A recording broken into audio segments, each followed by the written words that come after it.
দিয়েছে তৃণমূল কংগ্রেসের কর্মীরা, ফর্ম ফিল আপ করা, জমা দেওয়া।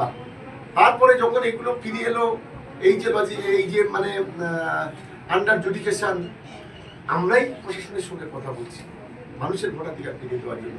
কোথায় নওশাদ সিদ্দিকী, কোথায় বিজেপি, কোথায় সিপিএম, কোথায় অন্য ভণ্ডরা যারা ভণ্ডামি করে? তাহলে তো ভাঙড়ের মানুষের কোনো দায়বদ্ধতা আছে, কোনো দায়বদ্ধতা আছে বলে আমি অন্তত মনে করছি। শুধুমাত্র টুপি মাথা দাও, মিথ্যে কথা বলো আর মানুষকে বোকা বানাও।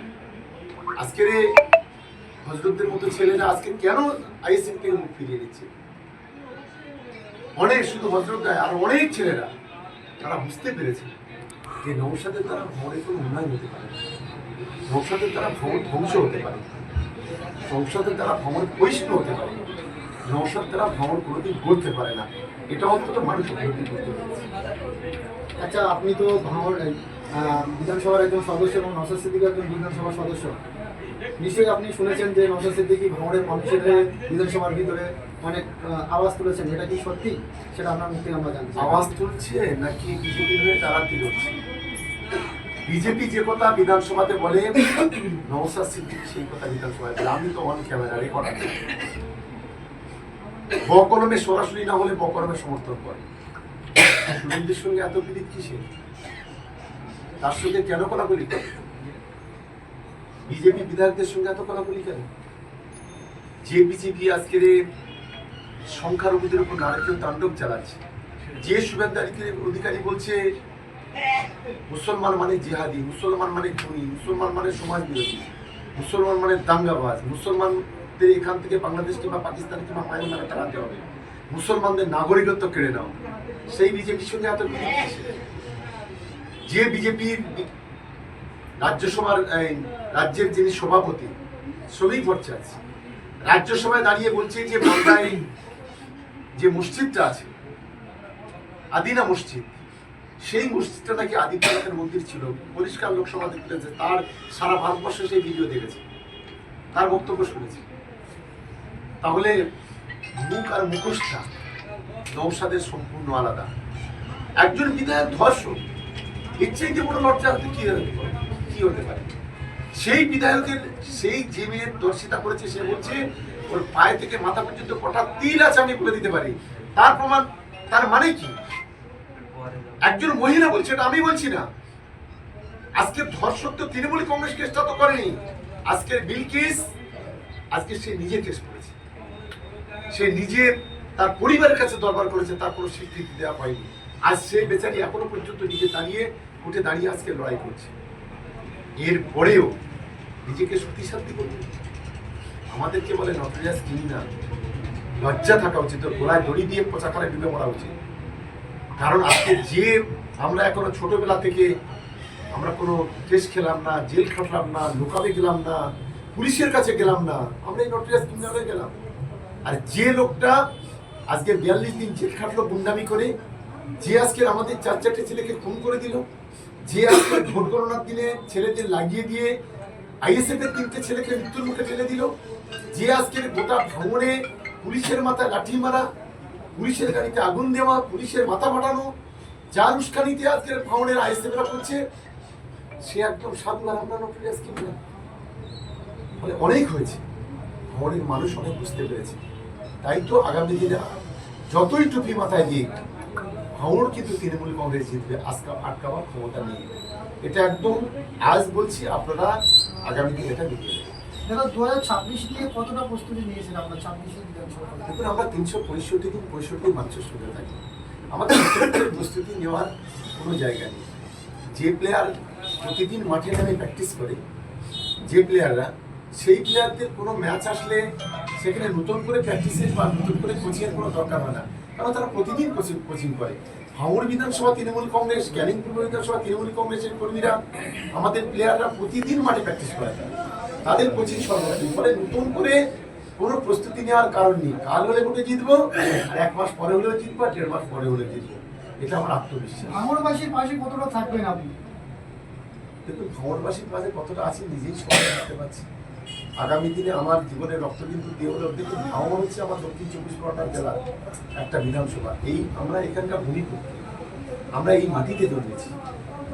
বহিরাগতরা এসে বড় বড় কথা বলবে, আমাদের জ্ঞান থেকে সেটাই আমাদের শুনতে হবে। এই মাটির প্রতি আমাদের দায় দায়িত্ব এবং দায়বদ্ধতা আছে, এখানকার মানুষের প্রতি আমাদের দায় দায়িত্ব এবং দায়বদ্ধতা আছে। আমাদের কাজই হলো পেশা, আর কাজই হলো আমাদের নেশা।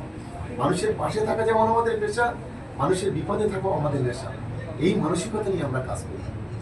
ফলে ওই সমস্ত অন্ধভক্তদের জ্ঞান আর নওশাদের মতো একটা অসভ্য নোংরা প্রকৃতির মানুষ যে নিজের বুথে 137 ভোটে হারে, নিজের অঞ্চলে যে হারে, নিজের ব্লকে হারে, নিজের বিধানসভাতে গোহারা হেরে যায়, জামানত জব্দ হয়ে যায়, আর সেই এসে ভ্রমণে পুড়িয়ে মানুষকে বোকা বানাবে।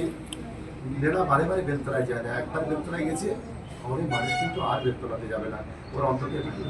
নওশাদ বলছে ভাঙড় যেভাবে আমাদের সপ্তকাঠি, জগৎ মূল্যের কোনো রকমের জায়গা নেই। ঠিক আছে, সে তো নিশ্চিতভাবে বলবে। এখন এই একেবারে শেষ কোশ্চেন আমরা আসি, যে গত কয়েকদিন আগে বাংলার মুখ্যমন্ত্রী তিনি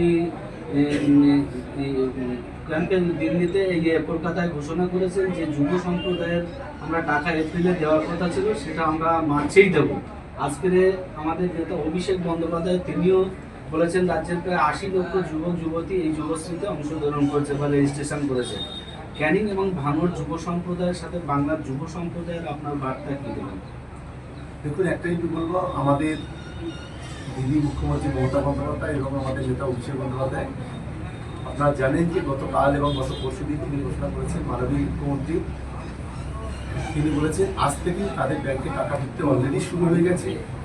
বিডিও অফিসে রেজিস্ট্রেশন চলছে, সফটওয়্যারে মাঝে মাঝে ডাউন হচ্ছে, যার কারণে হয়তো এক আধ দিন দেরি হচ্ছে, কিন্তু কন্টিনিউটা পয়সা ঢুকতে অলরেডি শুরু হয়ে গেছে।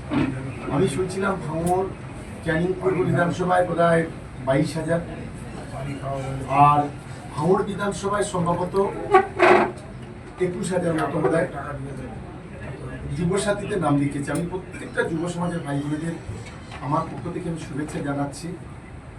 আমার খুব ভালো লাগছে যারা আমাদের গালাগালি করে, যারা মমতা বন্দ্যোপাধ্যায়কে গালাগালি করে, আজকে তারাই কিন্তু লাইনে দাঁড়িয়ে কেউ ফর্ম ফিল আপ করছে, কেউ স্মার্টফোনে নিজের ফর্মটা ফিল আপ করছে। এটাই আমাদের কাছে আনন্দ, এটাই হচ্ছে তৃণমূল কংগ্রেস। তৃণমূল কংগ্রেস কোনো রকম জাতপাত দেখে না, এটাই হচ্ছে আমাদের কাছে অনেক বড় পাওনা। তাই তো আমি মনে করি আমার সমস্ত যুব ভাইরা প্রতিদিন বাড়িতে বসে বসে অন্তত 50 টাকা পাবেন, ইন্সপায়ার্ড বাই মমতা বন্দ্যোপাধ্যায়, অভিষেক বন্দ্যোপাধ্যায়। বিরোধী দলনেতা বিরোধী দলনেতা শুভেন্দু অধিকারী বলছে আমরা ক্ষমতা আসলে 3,000 টাকা করে দেবো প্রতিটি মাসে। এটা যে কি আগামী 26-এ বাংলার মানুষ বিশ্বাস করবে? লক্ষ্মী ভান্ডার বলছে। আমাদের পাশেই হচ্ছে কেরালা, আমাদের পাশেই হচ্ছে ত্রিপুরা, আমাদের পাশে হচ্ছে বিহার, আরেকদিকে আছে আসাম, আরেকদিকে আছে আসাম, তারপরে মধ্যপ্রদেশ, তারপরে উত্তরপ্রদেশ, তারপরে রাজস্থান, অনেক রাজ্য আছে। একটা রাজ্যে করে দিলে যেটা দেখি ওই রাজ্যগুলো একটা করে এসে একটা করেছে, তারা বাংলার কথা বলে, সেটাতে বাংলার মানুষ বুঝে গেছে।